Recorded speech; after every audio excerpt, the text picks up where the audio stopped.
What's up, everybody? We are day 23 of the vegetative cycle for these ladies. And these are the Verde Skunk from Luna Whitcomb. And these are some beautiful plants. Got a very good aroma, I should say.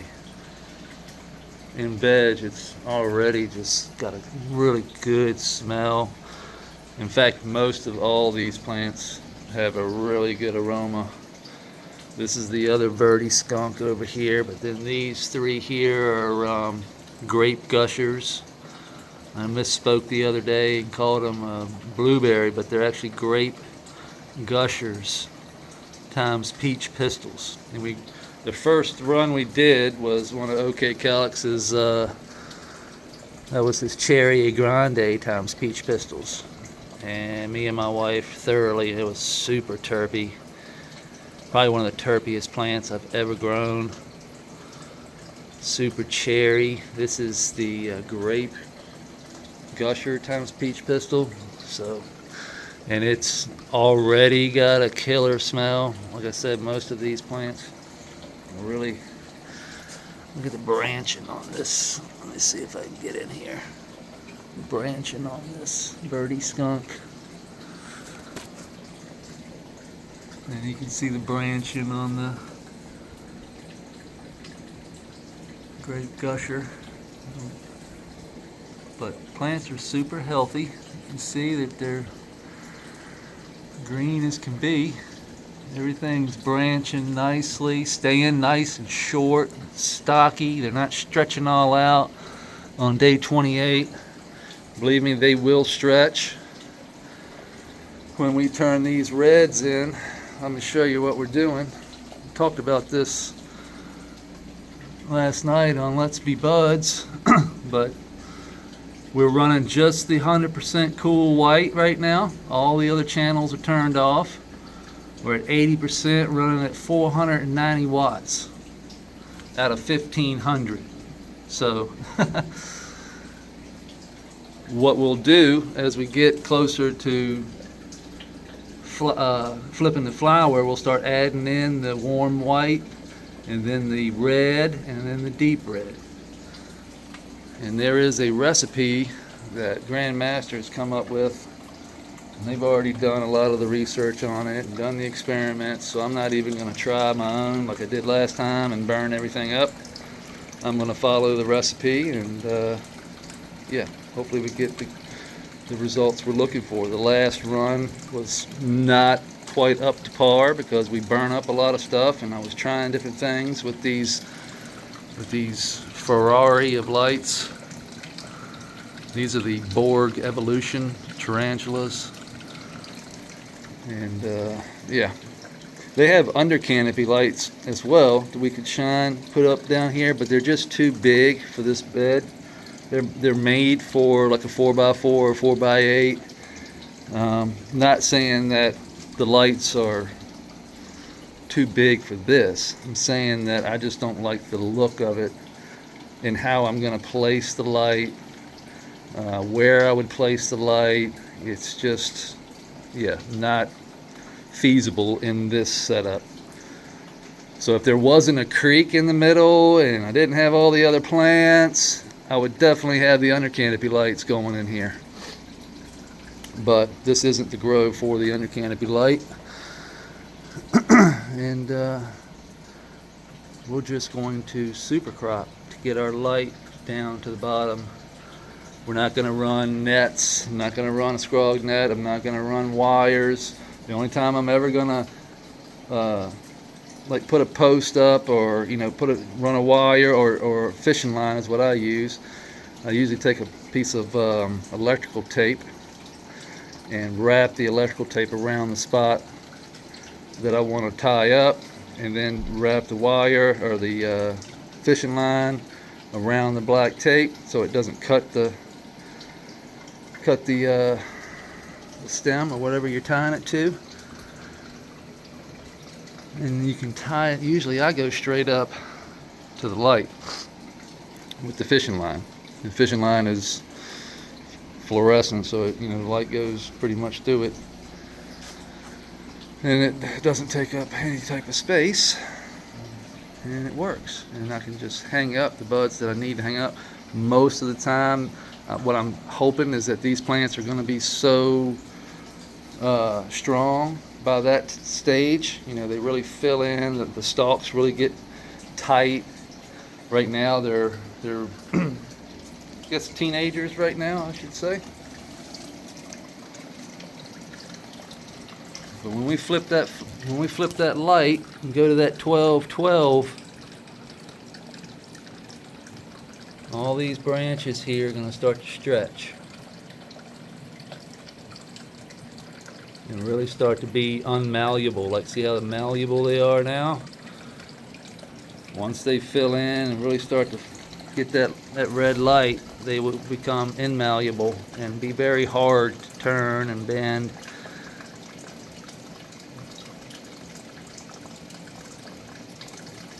And that's why sometimes we have to force them. But when I'm doing this, I like doing this mainly because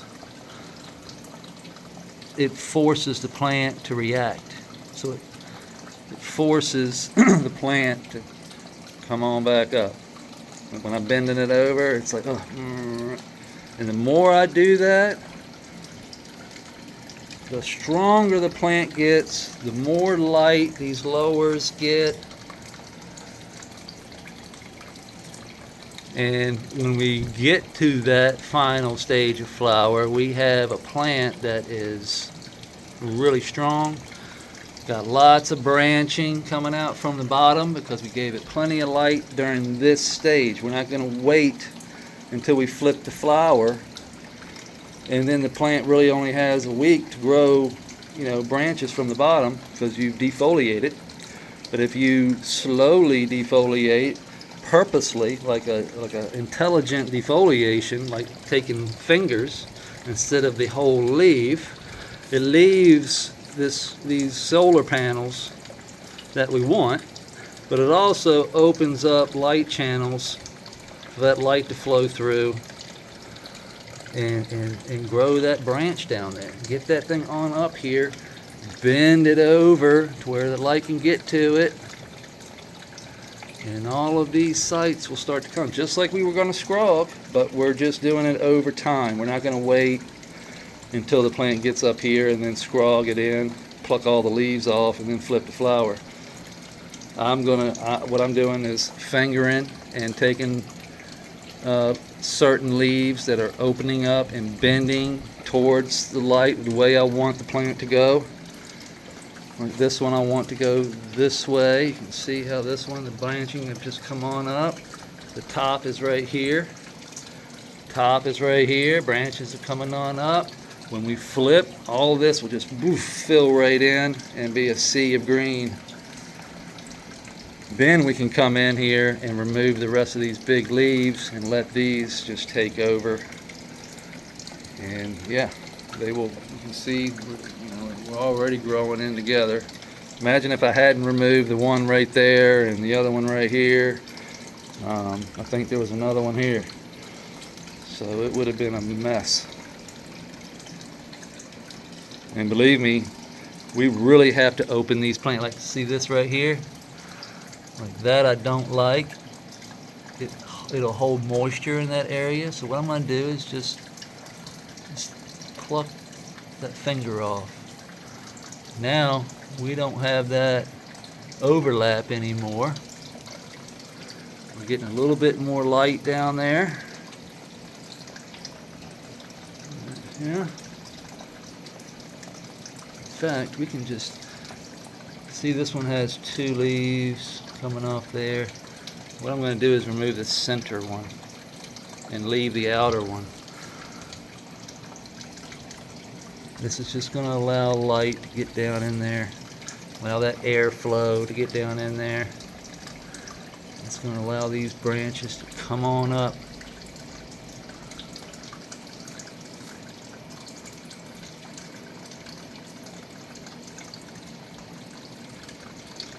And this is all about, these are chess moves I'm making here. So we're not playing checkers anymore. We're playing chess. And this is all about making moves that you know we're going to be needed in the future. So I'm trying to anticipate what these plants are going to do, how they're going to do it, and I'm going to make them go the way I want them to go by simply bending them the way I want them to go. And if I do this every day, a little here and there, these plants get used to it. They'll really take off. It's like pruning anything really, like an apple tree or a rose bush. When you prune these things, they seem to just take off. It's almost like getting a haircut for them. It's like, ah, yes, I can grow now. I got air. I got more light. You think this leaf here is gathering a lot of light, and it is. But if I were to remove it, I have all this down here that's going to grow up and take the place of this. So instead of this taking up all the light, we're going to get it down into there and down into there. Let's just go ahead and take this one. Alright. Now we're getting more light. We just do that every day, here and there, bending these trees the way we want them to go, removing the leaves that are blocking light, or not leaves, fingers. I don't like taking leaves until I have to. Like this one here. This one here is ready to go. It's only got a few leaves on it, and it's way down here. So all I'm gonna do is that easy. Now we got more airflow, more light flow.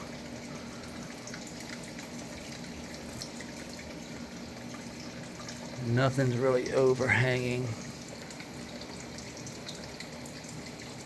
That light's coming in from that way. And that thing smells good. It's really hard to tell right now, but it definitely has a odor, a funk. Oh, it's gonna be a funky.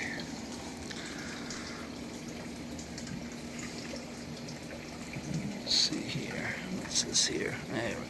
Just bend that on down a little bit.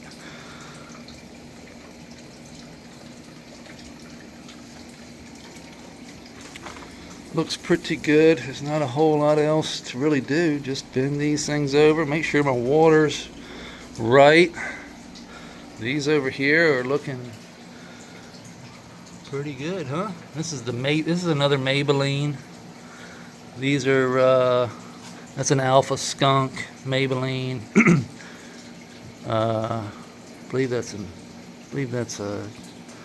just Chi Walker. No, sorry. Let's see what this is. The Alpha Skunk. These two are Alpha Skunks. This is a Maybelline. I think that's a Bent Wizard. I think that's the other Chi Walker. Looks like probably the only thing we're going to get over here is this Maybelline here. What's going on over here? Look at you guys. Are you hungry? That's all you guys do is eat. Waiting on a snack. Looking good though, guys. Girl. What is that, Cooter? You looking good, girl.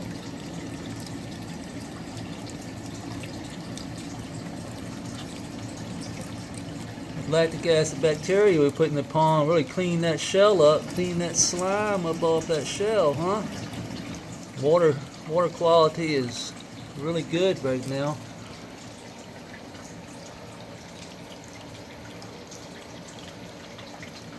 Looking really good.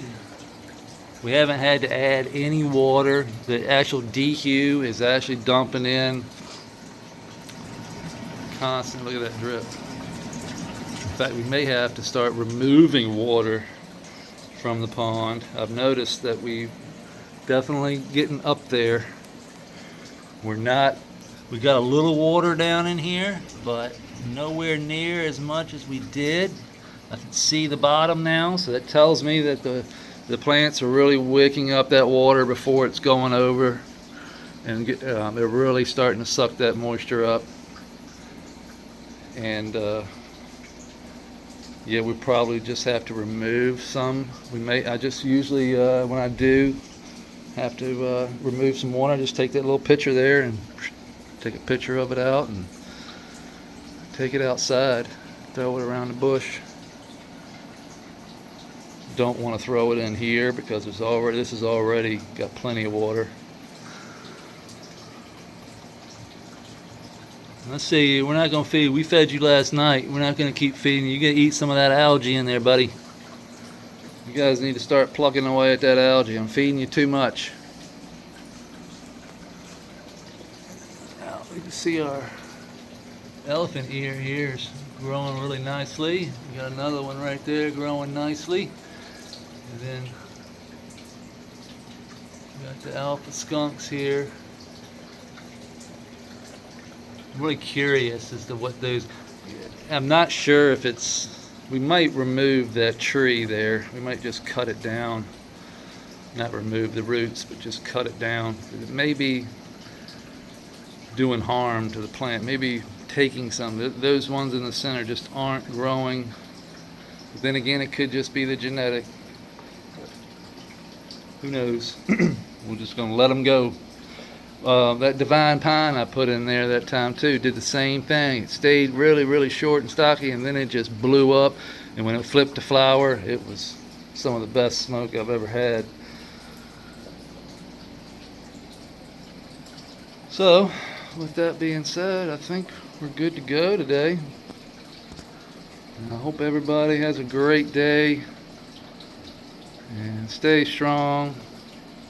And we'll see you tomorrow.